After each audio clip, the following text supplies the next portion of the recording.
Hello everyone, welcome back to another new video.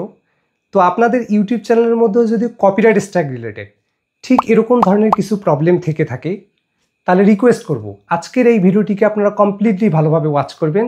তাহলে আপনাদের YouTube চ্যানেলের মধ্যে যদি কপিরাইট স্ট্রাইক রিলেটেড প্রবলেম থেকে থাকে, এই ভিডিওটা দেখার পর আমি আপনাদের গ্যারান্টি দিচ্ছি আপনারা একটু হলেও কিন্তু আশার আলো দেখতে পাবেন। তো এর জন্য শুরুতে আগে আমি আপনাদের কিছু প্রমাণ দেখিয়ে নিতে চাই।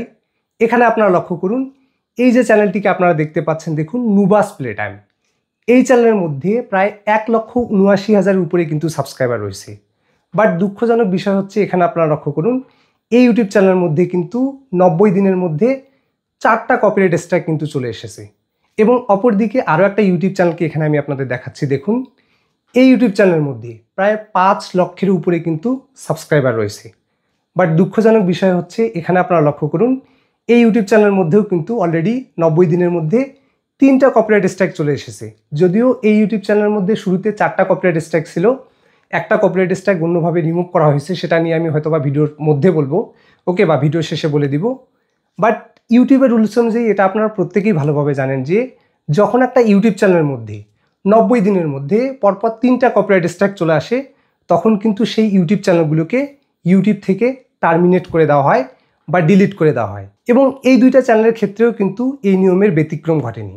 এখানে আপনারা দেখতে পাচ্ছেন, এই যে নুবাস প্লে টাইম, এই চ্যানেলের মধ্যে লক্ষ্য করুন, এই চ্যানেলের জিমেলের মধ্যে এখানে কিন্তু তারা নোটিশ দিয়ে দিয়েছে যে 7 দিনের মধ্যে আপনি যদি কপিরাইট স্ট্রাইকগুলোকে রিসলভ করতে না পারেন বা উঠিয়ে ফেলতে না পারেন, তাহলে আপনার যে ইউটিউব চ্যানেলটা সেটা কিন্তু ইউটিউব থেকে ডিলিট করে দেওয়া হবে।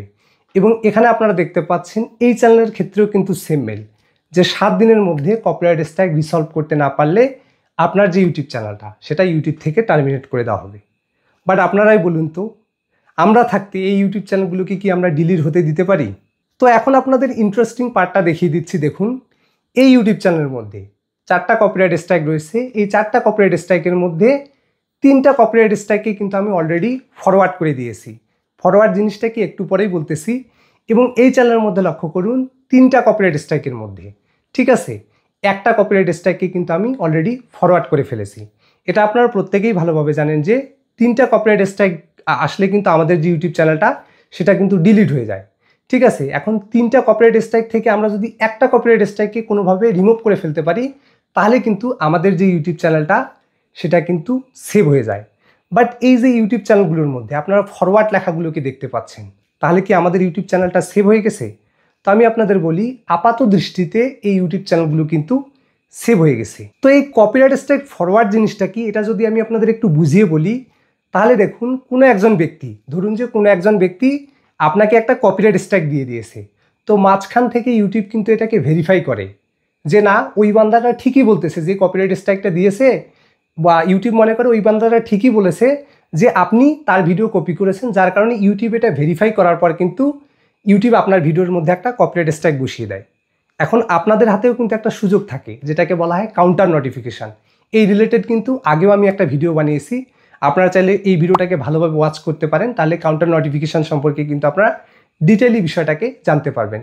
তখন কিন্তু আমাদের হাতেও একটা সুযোগ থাকে যে ওই ব্যক্তি একজন ওনারশিপ দাবি করতেছে বা আপনাকে কপিরাইট স্ট্রাইক দিয়ে দিয়েছে, তখন কিন্তু আমাদের হাতে একটা অপশন থাকে, আমরাও এটার শর্ত সাপেক্ষে কিন্তু কাউন্টার দিতে পারি বা কিছু বলতে পারি। ওকে, তো যখন আমরা ইউটিউবকে বললাম যে না, আমি যেহেতু আমি যে তার ভিডিওটাকে ইউজ করেছি সেটা বিভিন্ন একটা পারপাজে ইউজ করেছি বা ট্রান্সফরমেটিভ ওয়েতে ইউজ করেছি, যেটা আসলে কপিরাইটের মধ্যে পড়ে না।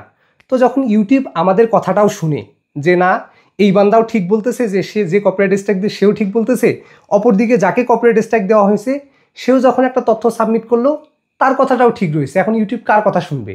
ঠিক আছে, তখন ইউটিউব করে কি, আমাদের যে কথাটা, মানে আমরা যে স্টেটমেন্টটা দিলাম সেটা পুনরায় ওই যে ব্যক্তি স্ট্রাইক দিয়েছে তার কাছে কিন্তু ফরওয়ার্ড করে দেয় বা পাঠিয়ে দেয়। ঠিক আছে, তখন এটাকে যদি সলভ করার প্রয়োজন পড়ে, সেটা কিন্তু কোর্টের মাধ্যমে গিয়ে সমাধান করার প্রয়োজন পড়ে। তখন ইউটিউব আর কি ওই ওনারকে বলে, যে আর কি কপিরাইট স্ট্রাইক দিয়েছে, যে ভাই আপনি কোর্টের মধ্যে যান, আপনি একটা সাক্ষ্য প্রমাণ দেখান যে আপনার যে ভিডিওটা এটা সত্যি কপিরাইটের মধ্যে পড়ে। মানে দুইজনের মধ্যে একটা লড়াই হবে, যেটার মধ্যে যে সে জিতবে তাকে কিন্তু ইউটিউব রায় দিবে। তো নর্মালি কেসেস দেখা যায় যে কপিরাইট স্ট্রাইকগুলো দেয় সে কিন্তু কোর্টের মধ্যে যায় না, কারণ কোর্টের মধ্যে দেখা গেলে যে কোর্টের মধ্যে গেলে দেখা যায় যে অনেক টাকা পয়সার খরচ হওয়ার একটা ব্যাপার থাকে। ঠিক আছে, তো আপাত দৃষ্টিতে বলা যায় যখন আমরা কোনো একটা ভিডিওর মধ্যে কপিরাইট স্ট্রাইকটাকে ফরওয়ার্ড করে দিই, মানে বিজ্ঞপ্তিটাকে অপর বান্দার কাছে পাঠিয়ে দেই, তখন আপাত দৃষ্টিতে ধরা যায় যে আমাদের যে কপিরাইট স্ট্রাইকগুলো এগুলো কিন্তু উঠিয়ে যায় বলা যায়, এবং উঠতে কিন্তু কিছুটা সময় নেয়, মোটামুটি 14 দিনের মতো কিন্তু সময় নেয় আর কি এই কপিরাইট স্ট্রাইকটা উঠিয়ে যাওয়ার জন্য।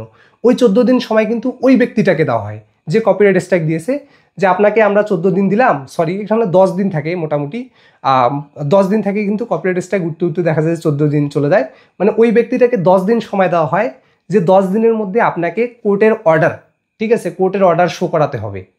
তো এই ব্যক্তি তো কোর্টের অর্ডার কখনোই শো করাতে পারবে না, তো তখন দেখা যায় যে আমাদের যে ভিডিওগুলি সেগুলি কিন্তু 10 দিনের মধ্যে ইউটিউব থেকে আবার রিইনস্টেট হয়ে যায়, মানে ইউটিউবে পুনরুদ্ধার হয়ে যায়, এবং আমাদের যে কপিরাইট স্ট্রাইকটা সেটা কিন্তু উঠিয়ে যায়। এবং এই দুইটা চ্যানেলের ক্ষেত্রেও আপনারা দেখতে পাচ্ছেন যে 3টা কপিরাইট স্ট্রাইক, প্রথম চ্যানেলের ক্ষেত্রে 3টা কপিরাইট স্ট্রাইক, এটা কিন্তু আমরা ফরওয়ার্ড করে দিয়েছি, ঠিক আছে। ফরওয়ার্ড করে দেওয়ার পর এখন হয়তো বা চ্যানেলের একটা স্ক্রিনশট আমি এখানে আপনাদের লাগিয়ে দিব যে 3টা কপিরাইট স্ট্রাইকই কিন্তু উঠে গেছে। ওকে, তার মানে এই যে ইউটিউব চ্যানেলটা এটা কিন্তু টোটালি সেফ, এবং এই চ্যানেলটার মধ্যে দেখতে পাচ্ছেন অলরেডি একটা কপিরাইট স্ট্রাইক ফরওয়ার্ড হয়ে গেছে, ঠিক আছে। তার মানে এই যে ইউটিউব চ্যানেলটা এটাও কিন্তু সেভ হয়ে গেল। বাট সত্যি বলতে গেলে কি, এই যে কাজগুলো, এই কাজগুলো কিন্তু আদৌ সহজ একটা বিষয় ছিল না। বহুত কাঠ কয়লা পোড়ানোর পর কিন্তু এই দুইটা চ্যানেলকে আসলে সেভ করা হয়েছে। আর এটা সম্পর্কে যদি আপনারা প্রপার নলেজ নিতে চান, মানে প্রপার নলেজ নিতে চান আর কি, সেক্ষেত্রে আপনারা আমার কপিরাইট স্ট্রাইক রিলেটেড প্রথম ভিডিওটাকে দেখতে পারেন এবং দ্বিতীয় ভিডিওটা সেটাও দেখতে পারেন। তাহলে আপনারা এই বিষয় সম্পর্কে খুবই গুরুত্বপূর্ণ একটা মেসেজেস পেয়ে যাবেন যে কিভাবে এই কাজগুলোকে বা কিভাবে একটা কাউন্টারকে ফরওয়ার্ড করা হয়। তবে ওই ভিডিওর মধ্যে আমি কিন্তু আসলে ভালোভাবে বলে দিয়েছি, এই ভিডিওর মধ্যে যদিও আমি এতগুলো ইনফরমেশন দিব না, আশা করি ওই ভিডিওগুলো থেকে আপনারা ভালোভাবে জানতে পারবেন। তো এই মেসেজেসটাই আপনাদের দেওয়ার ছিল আর কি, যে আমাদের যে বাংলাদেশি ভাই ব্রাদার যারা বহুত স্ট্রাগল করে ইউটিউবের মধ্যে কন্টেন্ট আপলোড করে, তো বিভিন্ন কারণে দেখা যায় যে আমাদের কাছে কিন্তু কপিরাইট স্ট্রাইক চলে আসে, ঠিক আছে। বাট ডোন্ট ওরি, আপনারা চাইলে কিন্তু এই যে ট্রিকগুলো, এই ট্রিকগুলোকে ব্যবহার করে কিন্তু আপনারা চাইলে যে কোনো একটা ইউটিউব ভিডিওর কাউন্টার নোটিফিকেশন ফরওয়ার্ড করতে পারবেন। বাট এই সম্পর্কে কিন্তু আপনার বিস্তারিত এবং পর্যাপ্ত ভালো নলেজ থাকতে হবে, তবেই কিন্তু এটা সম্ভব। তো এই হচ্ছে কমপ্লিট একটা ভিডিও। আশা করি ভিডিওটা যদি আপনার ভালো লেগে থাকে তাহলে ভিডিওটিতে একটি লাইক করবেন, আর চ্যানেলে নতুন হয়ে থাকলে চ্যানেলটিকে সাবস্ক্রাইব করবেন। Till then, take care and stay safe.